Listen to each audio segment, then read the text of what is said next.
안녕하십니까? 축구와 역사 KMSTV입니다. 이번 영상은 축구가 아닌 역사에 관한 것입니다.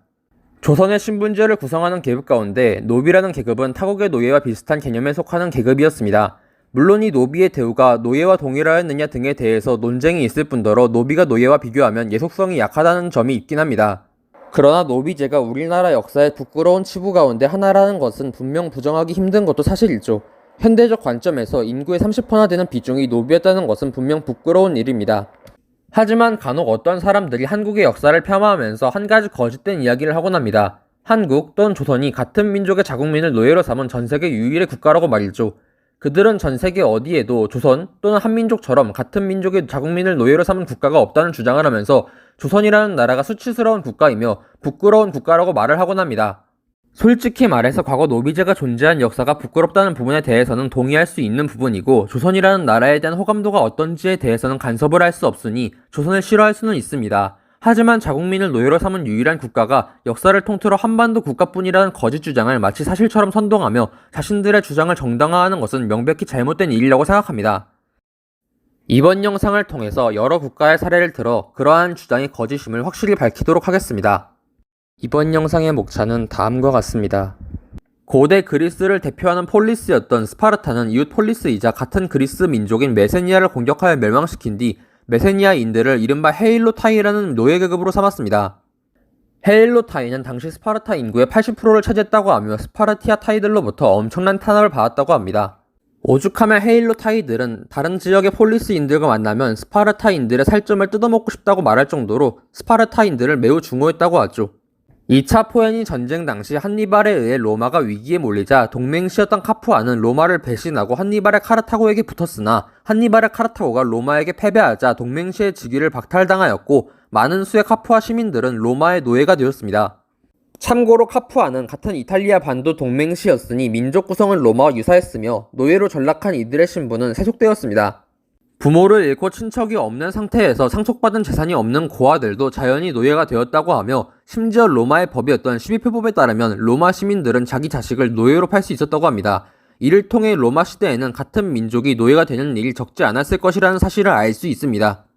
주나라는 자민족 노예제를 운영하던 국가이자 노예를 순장하는 풍습이 존재했다고 합니다. 주나라의 노예제는 춘추시대에 들어서면서 폐지되었다고 하죠. 공자가 활동하던 춘추시대에는 순장이 많은 논쟁거리였는데 당연하게도 순장을 당하는 다수의 사람들은 노비에 해당하는 이들이었습니다. 법적으로 노비라는 계층이 존재하진 않았다고 하나 상식적으로 한 집안에서 순장을 한다고 치면 대다수는 노비가 대상이 되었을 것이고 춘추시대까지만 해도 중국 내에는 이민족 비율이 그리 크지 않았을 것이니 자민족으로 노비가 이루어졌을 가능성이 높습니다. 몽골의 경우는 시족사회로 이루어져 시족 간의 전투 과정에서 노예가 상당수 발생하였습니다. 당장 몽골 역사에서 가장 유명한 인물인 징기스칸만 해도 노예와 관련된 일화가 많이 나옵니다. 섬서성과 절강성에는 각각 아코와 타민이라 불리는 천민 계급이 세습되었습니다. 아코 계층은 정난의 편 당시 패배하여 영락자에게 왕위를 빼앗긴 검문제를 지지했던 관리들의 후손으로 기생과 동급의 취급을 받았다고 하니 이 계급이 노예나 다름없는 계급이었다는 것은 알 법할 것입니다. 이들의 계급은 명나라 시기부터 청나라 초기까지 유지되었으니 신분이 세습되었다는 사실은 쉽게 파악할 수 있을 것입니다. 타민 계층은 원나라 시기 핍박을 받던 한인들로 이루어진 계층이었는데 이들은 명나라가 원나라를 멸망시킨 이후에 이전에 비해 나은 삶을 살 수는 있었으나 다른 한인들과 다르게 완전히 해방되지 못했습니다. 이들은 심지어 법적으로 농민이나 장사꾼이 될 수 없었기에 단순 노동만을 할 수밖에 없었으며 과거에 나가는 것과 양민하고 결혼하는 것도 금지된 천민이었죠. 이들은 원나라 시기부터 청나라 초 시기까지 신분이 세습되었습니다. 전국시대 당시 일본에서는 인신매매가 매우 잦았습니다. 다이묘 간의 전쟁에서 전리품이 되어버린 전쟁포로는 물론이고 자기 영지에 있는 농민조차도 때에 따라 노예처럼 취급되었죠.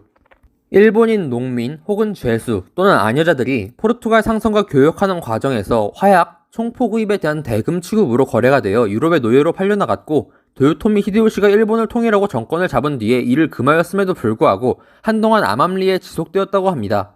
에도 시대에는 요시와라 유각, 시마바라 유각, 신마치 유각을 두고 3대 유각이라 불렀습니다.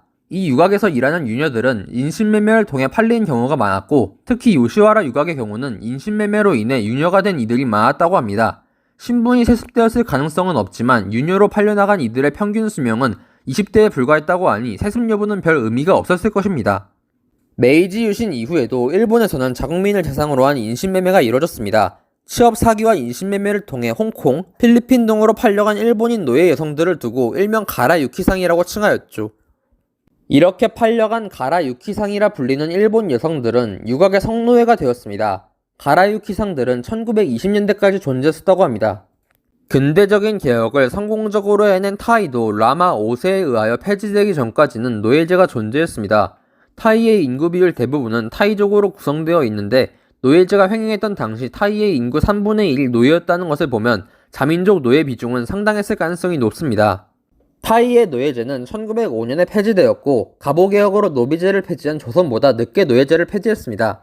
폐쇄적이었던 티베트는 오랫동안 농노제가 유지되었는데 농노 이외에도 낭잔이라 불리는 세습 노예 계급이 있었고 그것이 20세기 초까지 유지되었다고 합니다. 참고로 낭잔이 차지하는 인구 비율은 5% 정도였다고 합니다.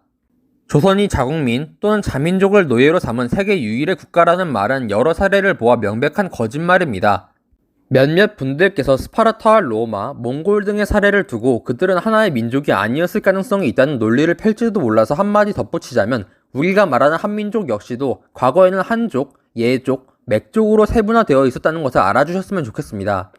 조선 이외에도 자국민 또는 자민족을 노예로 삼은 타국의 사례는 상당히 많이 있었고 그 규모 역시도 적지 않은 경우가 많았으며 신분이 세습된다는 조건 역시 갖춘 경우가 많았습니다.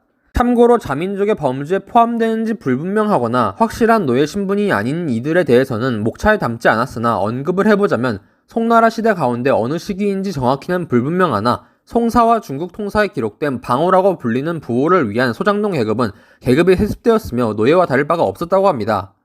노예와 방호의 차이점은 국가에 대한 세금 존재 유무 정도였다고 하는데 방호가 노예와 비슷한 삶을 살면서 국가에게 세금까지 냈다고 한다면 그 삶은 노예보다 더 피폐했을 것이라 생각되네요. 청나라의 경우는 가생자라고 불리는 세습 노비가 존재하였으며 베네치아 공화국과 스페인 왕국의 경우에는 일부 범죄자들이 선상 노예 개념으로 갤리선 노자비로 활용되었다고 하니 제가 다루지 않은 사례들도 찾아보면 더 있을 것이라고 생각됩니다.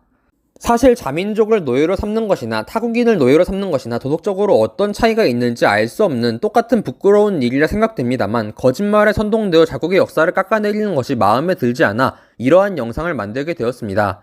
부끄러운 치부를 숨기는 것도 나쁜 일이지만 왜곡된 내용에 선동되어 진실을 쫓지 않는 것도 옳은 일은 아닙니다. 제가 다룬 내용들이 사실 파악에 도움이 되길 바라며 이번 영상을 마치겠습니다.